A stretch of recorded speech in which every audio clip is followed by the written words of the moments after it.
This is Algebra 1, Section 10.5a. We're going to be using factoring to solve quadratic equations.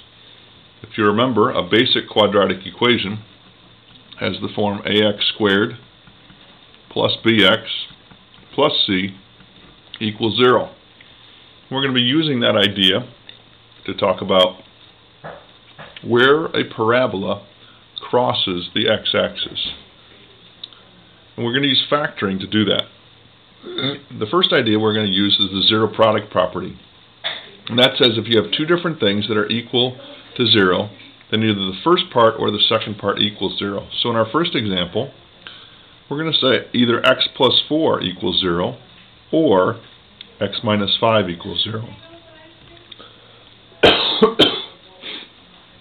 As we solve each one of these, we subtract 4 from both sides and get x equals negative 4.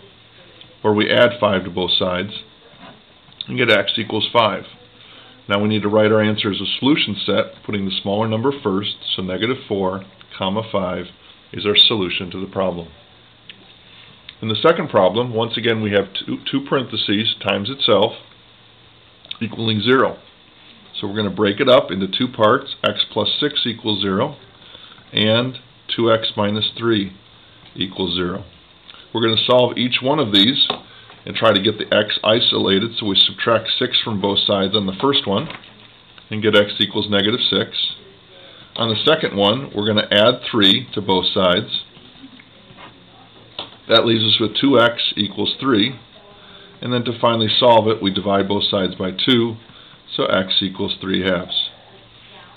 We write it as a solution set, the smallest one first, negative 6, followed by the 3 halves. Our third and last one down at the bottom, we have still two factors set equal to 0. But these two factors now, there's not a factor in parentheses in the first part, and so now we just say 3x equals 0 as our first factor, and x minus 1 equals 0 for our second factor. So either one of these two is our correct answer. Well, to solve the first one, it's pretty easy. We're going to divide both sides by 3. And to solve the second one, we're going to add 1. So in both cases, our two answers will be x equals 0 or x equals positive 1.